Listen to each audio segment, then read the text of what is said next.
ওরা কখনোই বাংলাদেশের বাইরে পা রাখেনি। তারা ইউরোপের কোনো দেশে যায়নি।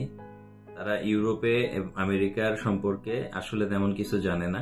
তারা গুগলে কিছু ইনফরমেশন কালেক্ট করে সেই ইনফরমেশন গুলা আবার নিজেদের মতো বর্ণনা করে, করার পরে তারপরে সবচেয়ে বড় যে জিনিসটা হয় যে ভিউইং বাড়ানোর জন্য আই ক্যাচি চটকদার একটা থাম্বনেইল দিবে এবং তাদের হিসাব অনুযায়ী আপনি পৃথিবীর ম্যাক্সিমাম দেশে আপনি ফ্রিতে চলে যেতে পারবেন।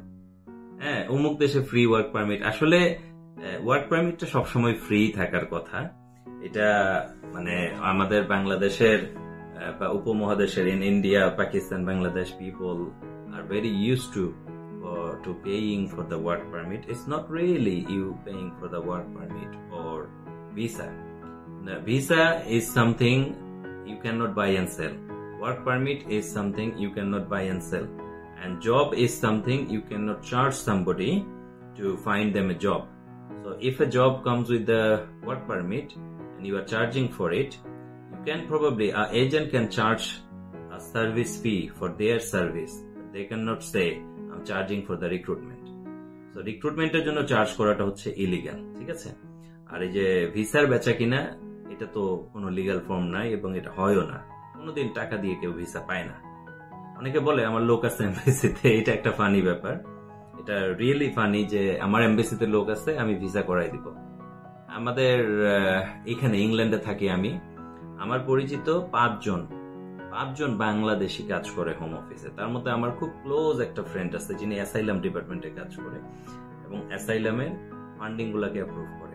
তো এই যে হোম অফিসে এত পাঁচজন আমার ক্লোজ কাজ করতেছে, আমি কিন্তু বলতে পারি না কাউকে যে আমার হোম অফিসের লোক আছে, আমি আপনার এই কাজটা করাই দিব।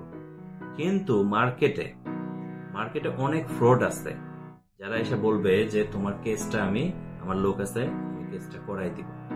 এরকম আসলে হয় না, অনেস্টলি এটা হয় না। যারা বলে তারা ফ্রড। আপনারা এই ট্র্যাপে তো পড়বেনই না।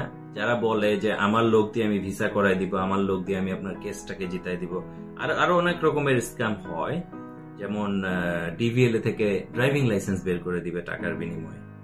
হ্যাঁ, এগুলো সব ফ্রড।